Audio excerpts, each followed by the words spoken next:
हो गई कलाकारी। चलो अब मुझे पढ़ाने दो, ठीक है? अब जाओ, चलो कर दो, इधर भी। अब जाओ,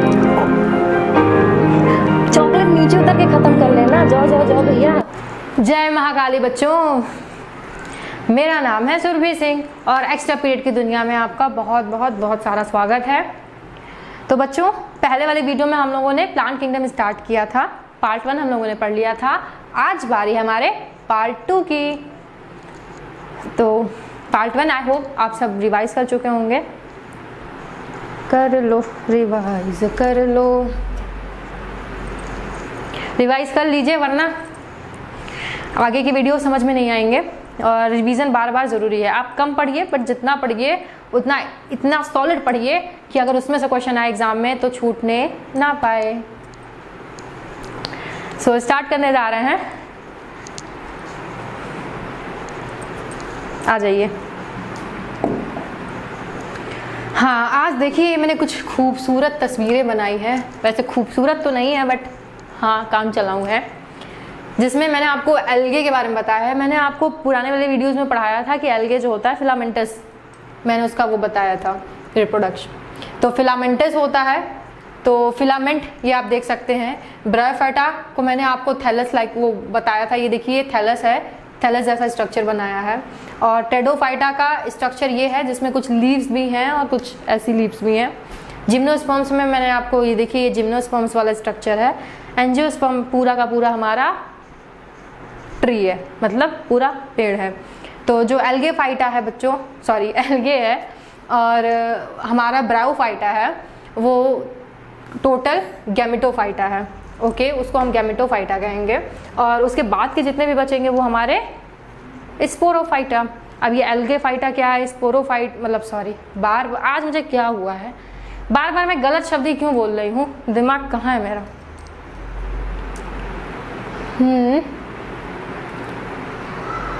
हाँ, तो मैं आपको गैमेटोफाइटा और स्पोरोफाइटा के बारे में अच्छे से आगे पढ़ाऊंगी।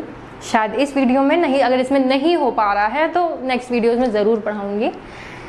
Gametophyte state life cycle of algae पढ़ाऊंगी। उसमें किसमें कौन सी हैप्लॉइड है, कौन सा डिप्लॉन्टिक है, कौन सा हैप्लोडिप्लॉन्टिक होगी, कहाँ पे गैमेटोफाइट आएगा स्टेज, कहाँ पे स्पोरोफाइट आएगी, वो सब बहुत इंटरेस्टिंग और बहुत आसान तरीके से मैं आपको पढ़ाऊँगी।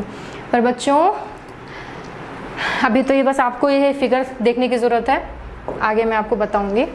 और कुछ जनरल फीचर्स के बारे में बताने जा रही हूँ। कुछ जनरल फीचर्स हैं जिनको आपको पता होना चाहिए। अब आपको जायगोटिक मियोसिस के बारे में मैंने आपको बताया था कि जायगोटिक मियोसिस क्या होती है।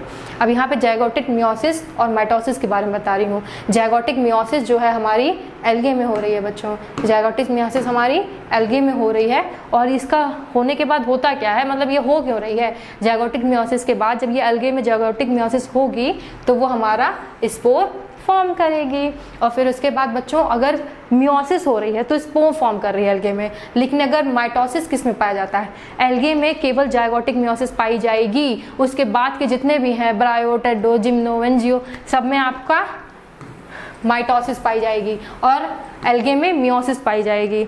ये चीज़ आप याद रखिएगा, एल्गे में मियोसिस, बाकी के सब में माइटोसिस। एल्गे में मियोसिस, बाकी के सब में माइटोसिस। समझ रहे हैं ना? भूलिएगा मत, खिचड़ी मत बना दीजिएगा यहाँ पे। और कुछ और टर्म्स हैं, मैंने क्या बोला, जनरल फीचर्स, कुछ जनरल फीचर्स आपको पता होना चाहिए। सबसे पहले मैंने आपको जायगोटिक मियोसिस और माइटोसिस के बारे में बताया, मैंने पहले वाली वीडियोस में बताया था। यहाँ पे बस मैंने आपको बताया कि मियोसिस एल्गे में पाया जाता है और माइटोसिस उसके बाद के सभी में पाया जाता है। तो अब बात करेंगे आर्किगोनियम की। आर्किगोनियम में आर्किगोनियम किसमें किसमें पाया जाएगा बच्चों, ब्रायो में, टेडो में और जिम्नो में पाया जाएगा। समझ रहे हैं ना? आर्किगोनियम किसमें किसमें पाया जाएगा, ब्रायो, टेडो और जिम्नो में। और यहाँ पे क्रिप्टोगैम की बात मैंने की है तीसरे में। ये केवल कुछ टर्म्स हैं जो एनसीईआरटी में दिए गए हैं जिनके बारे में आपको अवेयर होना पड़ेगा। तो वो वर्ड जब आप अचानक से पढ़े, ये क्या है, इतना अरे बड़ा बड़ा शब्द आ गया, मैं तो डर गया, वो सीन ना हो आपके साथ। इसीलिए मैं पहले ही आपको इस टर्म से अवेयर करवा दे रही हूँ, ताकि जब आगे चल के ये टर्म्स आप एनसीईआरटी में रीड करें या पढ़ें तो आपको डर ना लगे। क्रिप्टोगैम क्या है? बच्चों क्रिप्टोगैम मतलब जिसमें सेक्स ऑर्गन हिडन होते हैं, मतलब छुपे हुए होते हैं, दिखते नहीं हैं। क्रिप्टोगैम में सेक्स ऑर्गन हिडन होते हैं। और क्रिप्टोगैम के एग्जाम्पल क्या है बच्चों? एल्गे, ब्रायो और टेरिडो। क्रिप्टोगैम के एग्जाम्पल क्या है? एल्गे, ब्रायो और टेरिडो। और फिर उसके बाद फेनोरोगैम्स मतलब जिसमें सेक्स ऑर्गन विजिबल हैं। फेनोरोगैम में हमारे सेक्स ऑर्गन दिखेंगे, लेकिन क्रिप्टोगैम में सेक्स ऑर्गन हिडन होते हैं। फेनोरोगैम के एग्जाम्पल कौन से बच्चों? Angio, gymno. मतलब शुरुआत के 3 ले लीजिए, एल्गे, ब्रायो, टेरिडो, ये हमारे क्रिप्टोगैम है। और उसके बाद एंजियोस्पर्म्स और जिम्नोस्पर्म्स हमारे फेनोरोगैम है, जिसमें सेक्स ऑर्गन विजिबल होता है। Now we are moving to spermatophyta. Spermatophyta मतलब सीड बियरिंग, जिसमें सीड होती है, जो सीड बियर करते हैं, सीड बियरिंग होते हैं। सीड बियरिंग में स्पर्मेटोफाइटा में कौन कौन से आते हैं? जिम्नोस्पर्म्स और एंजियोस्पर्म्स, जिम्नोस्पर्म्स और एंजियोस्पर्म्स। उसके बाद ट्रैकियोफाइटा की बात करेंगे, जिसमें वेस्कुलर बंडल आते हैं। ट्रैकियोफाइटा मतलब वेसल्स आएंगे, वेस्कुलर बंडल्स। वेस्कुलर बंडल कौन से होते हैं? Xylem and phloem. तो जाइलम मतलब वाटर कंडक्टिंग जो होते हैं, फ्लोएम मतलब जो फूड कंडक्ट करते हैं हमारे। तो ट्रैकियोफाइटा में वेस्कुलर बंडल आएंगे, जो कि टेरिडोफाइटा, जिम्नोस्पर्म्स और एंजियोस्पर्म्स में पाए जाएंगे। मैं साइड हट जा रही हूँ, प्लीज टेक स्क्रीनशॉट बच्चों। ये आपको लिख के प्रैक्टिस करना पड़ेगा या याद करना पड़ेगा, कैसे आप करेंगे, बट इसको आपको करना ही पड़ेगा। क्वेश्चंस अभी आपको लग रहा होगा ना ये क्या लिखवा दिए हैं, ऐसे सीधा सीधा दे दिए हैं, बट इसका यूज आपको तब पता चलेगा जब नीट में इससे क्वेश्चन आ जाएंगे कि फेनोरोगैम्स में किस में फेनोरोगैम्स पाए जाते हैं। ये विच ऑफ द पेयर ऐसे कुछ बोल देगा कि इन कौन से पेयर इसमें ऐसे हैं जिसमें फेनोरोगैम्स कंडीशन होगी, जिसमें आपके ऑप्शन दे देगा एल्गे दे देगा, ब्रायोफाइटा, टेरिडोफाइटा ऐसे दे देगा, लेकिन आपका आंसर क्या होगा? एंजियोस्पर्म्स और जिम्नोस्पर्म्स में फेनोरोगैम्स वाली कंडीशन पाई जाती है। तो ऐसे ही क्वेश्चन बच्चों आएंगे। ये जो मैं आपको लिखा रही हूँ या दे रही हूँ, ये कुछ फालतू नहीं है, इसमें आपको पढ़ना ही पड़ेगा। और इसका यूज़ आपको तब समझ में आएगा जब आप पेपर देने बैठेंगे, या मैं क्वेश्चन में अभी जब क्वेश्चन सॉल्व करवाऊंगी तो आप जब क्वेश्चन सॉल्व करेंगे तो आपको समझ में आ जाएगा कि ये मैंने क्यों लिखवाया था। अभी आप पेशेंस रखिए। सो पिगमेंट्स किसमें कौन कौन से पाए जाते हैं, मैं अभी धीरे धीरे करके ग्रीन को पूरा अच्छे से एक्सप्लेन करूँगी, ग्रीन अलगे के बारे में, ब्राउन अलगे के बारे में, रेड अलगे के बारे में। पर अभी केवल उसकी चीज़ें जो आपको याद रखनी है वो मैं आपको प्रोवाइड करवा रही हूँ। ग्रीन अलगे में बच्चों क्लोरोफिल ए और साथ में क्लोरोफिल बी, ब्राउन में भी क्लोरोफिल ए, क्लोरोफिल सी और फ्यूकोजाइंथिन, रेड में क्लोरोफिल ए, क्लोरोफिल डी और फाइकोएरिथ्रिन। सो बच्चों एक चीज़ आप देख रहे होंगे यहाँ पे क्लोरोफिल ए जो है हमारा, क्लोरोफिल ए ये कॉमन है, तो इसमें आपको याद रखने की ज़रूरत ही नहीं है। मतलब ग्रीन में, ब्राउन में, रेड में, तीनों में क्लोरोफिल ए होगा। बट यहाँ से आप ग्रीन से शुरू करिए, यहाँ पे क्लोरोफिल बी, यहाँ क्लोरोफिल सी, यहाँ पे डी, बी सी डी लिख दीजिए, ईजी टू रिमेंबर है, इसमें इतना ज़्यादा नहीं परेशान होना है। बस ब्राउन में आपको क्या याद रखना है कि ब्राउन में हमारा फ्यूकोजैंथिन है और रेड में हमारा फाइकोएरिथ्रिन है। अब आप फाइकोएरिथ्रिन किस में होगा, रेड में होगा कि ब्राउन में होगा कि ग्रीन में है, इसमें आप कंफ्यूज होंगे, भूल जाएंगे और आप गलत करके आएंगे। बट एरिथ्रिन वर्ड आया है, एरिथ्रिन मतलब एरिथ्रोसाइट, एरिथ्रोसाइट कुछ आरबीसी से रिलेटेड है, रेड ब्लड सेल्स, तो रेड मतलब यही थे, एरिथ्रिन से आप याद रखिएगा कि ये रेड अलगे में आपको फाइकोएरिथ्रिन देखने को मिलेगा और आपका फ्यूकोजैंथिन ब्राउन में, और ग्रीन में क्लोरोफिल ए एंड बी होगा। फिर उसके बाद now we are moving cell wall. Cell wall किसका कैसा होगा, ग्रीन की सेल वॉल में एल्गे, ये ग्रीन एल्गे है, ब्राउन एल्गे है और रेड एल्गे है। इस ग्रीन एल्गे की सेल वॉल किससे बनी है, ब्राउन एल्गे की सेल वॉल किससे बनी है और रेड एल्गे की सेल वॉल बच्चों किससे बनी है। ग्रीन एल्गे की सेल वॉल हमारी सेलुलोज और पेक्टोज से मिलकर बनी है। ग्रीन एल्गे की सेलुलोज हमारी सेल वॉल हमारी सेलुलोज प्लस पेक्टोज से मिलके बनी हुई है। और ब्राउन एल्गे की सेल वॉल बच्चों सेलुलोज प्लस एल्जिन से मिलके बनी है, सेलुलोज प्लस एल्जिन से मिलके बनी हुई है।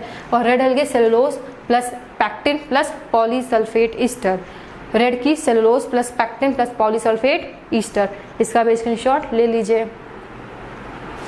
ये भी इम्पोर्टेंट है। फिर बच्चों हैबिटेट मतलब वो कहाँ पाया जाता है, उसका स्थान कहाँ वो रहता है।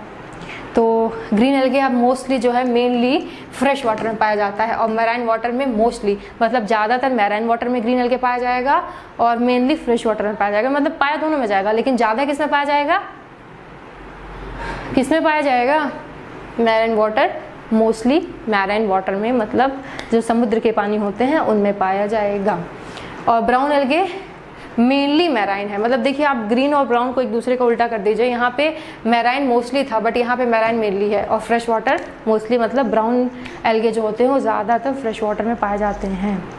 और रेड में ये मैराइन में पाए जाते हैं। डीप सी मतलब जितने भी समुद्र की गहराइयों में, एकदम गहरा समुद्र में एकदम गहराई में कौन से पाए जाएंगे, डीप सी। क्वेश्चन इस तरह से भी आ सकता है कि which of the algae found in the deep sea, तो डीप सी में आपका मैराइन में कौन से आएगा, रेड एल्गे हमारे डीप सी में पाए जाते हैं। ग्रीन या ब्राउन हमारे डीप में नहीं पाए जाएंगे, वो ऐसे ही ऊपर या सरफेस पे या कहीं भी होंगे मिडल में, बट डीप सी में हमारे रेड एल्गे ही पाए जाएंगे और फ्रेश वाटर में भी पाए जा सकते हैं। अब हम लोग बात करेंगे बच्चों कि स्टोर्ड फूड किस रूप में वो अपना खाना स्टोर करके रखते हैं। आखिर वो ऐसे खाते हैं तो तुरंत तो नहीं डाइजेस्ट हो जाता होगा, तुरंत तो नहीं, कुछ तो उनको किसी रूप में, किसी फॉर्म में स्टोर करके रखने की ज़रूरत पड़ती है बच्चों। तो वो स्टोर फूड किस रूप में करते हैं, ग्रीन एल्गे स्टार्च में करते हैं, स्टार्च के रूप में अपना वो फूड स्टोर करते हैं। और ब्राउन एल्गे जो है वो मैनिटोल और लैमिनरिन, मैनिटोल और लैमिनरिन के रूप में अपना फूड स्टोर करते हैं। और रेड एल्गे फ्लोडरीन स्टार्च के रूप में अपना फूड स्टोर करते हैं। रेड से ऐसे याद रख लीजिए कि कोई फ्लावर है वो रेड है तो मतलब फ्लोडरीन स्टार्च टाइप का, ऐसे याद रखिए। और ब्राउन का भी याद रख लीजिए बल्मा, बल्मा से मतलब देखिए बल्मा, ओके। सो बी से ब्राउन एल्गे, एल से ये जो एल है एल मतलब लैमिनरिन और मा से मैनिटोल, कुछ बल्मा टाइप ट्रिक से याद रख लीजिए। और ग्रीन में तो स्टार्च होता है, ये आप इजीली याद रख सकते हैं। फिर आप बात करेंगे अगर स्ट्रक्चर की, तो ग्रीन में बच्चों यूनिसेलुलर होता है, कॉलोनियल होता है और फिलामेंटस होता है। और ब्राउन में और रेड में दोनों में फिलामेंटस होगा, लेकिन ग्रीन में यूनिसेलुलर, कॉलोनियल और फिलामेंटस तीनों होगा। अब यूनिसेलुलर के क्या एग्जाम्पल होंगे बच्चों, आप देख सकते हैं। यूनिसेलुलर में दो तरह के होते हैं, एक मोटाइल होते हैं, एक नॉन मोटाइल होते हैं। मोटाइल में क्लैमिडोमोनास आएगा और नॉन मोटाइल में हमारा क्लोरेला आएगा, ओके। और कॉलोनियल के एग्जांपल कौन सा बच्चों, वॉलवॉक्स आएगा। फिलामेंटस में कौन से आते हैं, यूलोथ्रिक्स, स्पाइरोगैरा और क्लैडोफोरा, यूलोथ्रिक्स, स्पाइरोगैरा और क्लैडोफोरा। यूनिसेलुलर में कौन से आएंगे बच्चों, मोटाइल जिसमें क्लैमिडोमोनास हमारा होगा, नॉन मोटाइल में क्लोरेला आएगा। और कॉलोनियल कौन सा है बच्चों, वॉलवॉक्स कॉलोनियल होंगे। और फिलामेंटस एग्जाम्पल यूलोथ्रिक्स, स्पाइरोगैरा और क्लैडोफोरा। स्क्रीनशॉट ले लीजिए। और ब्राउन एल्गे में देखिए हमने क्या पढ़ा बच्चों, वापस आइए अदरवाइज आप अभी रश कर देंगे। हाँ ये देखिए इस स्ट्रक्चर की बात की गई, ग्रीन की, ब्राउन की और रेड की। ग्रीन में यूनिसेलुलर भी है, कॉलोनियल भी है और फिलामेंटस भी है। ग्रीन में यूनिसेलुलर भी है, कॉलोनियल भी है और फिलामेंटस भी है, बट ब्राउन और रेड दोनों में फिलामेंटस है। मतलब फिलामेंटस हमारे तीनों में है, लेकिन ग्रीन में यूनिसेलुलर और कॉलोनियल भी है, ओके। तो आपको इतना तो याद नहीं रखना है, बस आपको यूनिसेलुलर के लिए याद रखना है कि यूनिसेलुलर जो होगा उसमें दो तरह का होगा, एक मतलब मोटाइल जो मूव कर सकता है, नॉन मोटाइल जो नहीं मूव कर सकता। मोटाइल में एग्जांपल आएगा हमारा क्लैमिडोमोनास और नॉन मोटाइल में हमारा क्लोरेला, ओके। और कॉलोनियल में हमारा वॉलवॉक्स आएगा। और फिलामेंटस में तो आपको देखिए फिलामेंटस, यूलोथ्रिक्स, स्पाइरोगैरा और क्लैडोफोरा। बच्चों ब्राउन में भी फिलामेंटस है, रेड में भी फिलामेंटस है, लेकिन ब्राउन में कुछ चीज़ें हैं जो एनसीईआरटी में दी गई हैं जिनको आपको याद रखना है। ब्राउन में जो फिलामेंटस हैं उसमें भी आप दो तरह से देख सकते हैं, एक सिंपल ब्रांच देखेंगे, एक प्रोफिसली ब्रांच देखेंगे। मतलब सिंपल जो नॉर्मली ब्रांच है, एक प्रोफिसली मतलब जो बहुत भयंकर तरीके से ब्रांच है, बहुत ज़्यादा, उसमें बहुत सारी ब्रांचेस हैं, जो प्रोफ्यूसली ब्रांच है। सिंपल ब्रांच का एग्जाम्पल है बच्चों एक्टोकार्पस और प्रोफिसली ब्रांच का एग्जाम्पल है हमारा कैल्प्स। सिंपल ब्रांच का एग्जाम्पल हमारा एक्टोकार्पस और प्रोफिसली ब्रांच का एग्जाम्पल है हमारा कैल्प्स। तो बच्चों आप स्क्रीनशॉट ले लीजिए शुरुआत से, क्योंकि जो पढ़ें वो याद होना चाहिए। इसके कुछ एग्ज़ाम फिगर है वो याद कर लीजिए, आप देख लीजिए, नोट डाउन कर लीजिए। अरे आज मोरे सैया ने पानी मांगा,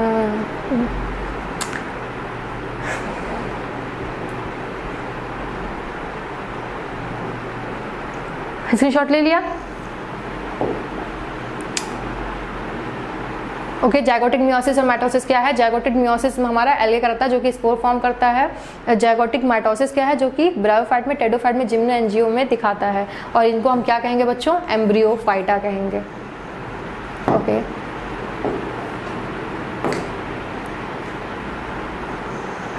फिर आर्किगोनियम में ब्रायो, टेडो, जिम्नो बताया। क्रिप्टोगैम में सेक्स ऑर्गन हिडन है जिसमें एल्गे, ब्रायो और टेडो है। फेनोगैम्स में सेक्स ऑर्गन विजिबल है जिसमें एंजियो, जिम्नस का एग्जांपल है। स्पर्मेटोफाइटा में सीड बेयरिंग है, जिम्नो एंजियो है। ट्रैकियोफाइटा में वेस्कुलर बंड है जो कि टेडोफाइट, जिम्नोस्पर्म्स और एंजियो एग्जांपल है। इसको भी नोट कर लीजिए।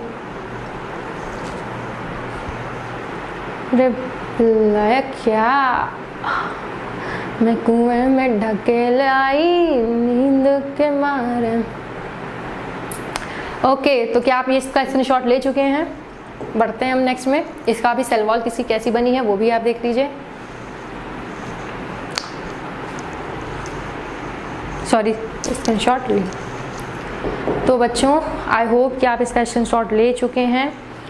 ये वीडियो छोटा था, बहुत छोटा था, क्योंकि बाहर बहुत तेज़ से बारिश हो रही है और बहुत मुश्किल से मैं पढ़ाने आ पाई हूँ बारिश में आप लोगों के लिए, कि आप वैसे भी 2 दिन से मैं वीडियोस नहीं अपलोड कर पा रही थी, तो आपका ज़्यादा लॉस ना हो बारिश की वजह से। 2 दिन से वैसे ही वीडियो नहीं बन पा रहे थे, तो एटलीस्ट आज तो कुछ बन जाए, चाहे 10 मिनट का ही बन जाए, क्योंकि एक्चुअली अभी मैं लेट हो रही हूँ तो मुझे निकलना पड़ेगा। तो ये वीडियो छोटा है, बट जितना इसमें बताया है उसको आप नोट कर लीजिए, उसको पढ़ लीजिए। इसमें से कम 4 क्वेश्चन आपको बड़े आसानी से, 4-5 क्वेश्चन बहुत ईजिली मिल जाएंगे आपको नीट में। बस आप इसको हल्के में मत लीजिएगा, इस पर सिंसियरली पढ़ाई करिएगा और इस पर ध्यान दीजिएगा। तो बच्चों, अब हम लोग मिलेंगे नेक्स्ट वीडियोस में, तब तक आप इसको रिवाइज कर लीजिए और अच्छे से पढ़ाई कर लीजिए। चलते हैं। और बच्चों, आप वीडियोस को सब्सक्राइब कर दीजिएगा, लाइक कर दीजिएगा और शेयर कर दीजिएगा, और मिलते हैं नेक्स्ट वीडियो में। जय महाकाली, काली माता आप सब पे अपनी कृपा बनाए रखें, आपका परिवार, आप सब स्वस्थ रहें और खुश रहें और अच्छे से पढ़ाई करते रहिए। नेक्स्ट वीडियोज़ में मिलते हैं, तब तक के लिए जय महाकाली।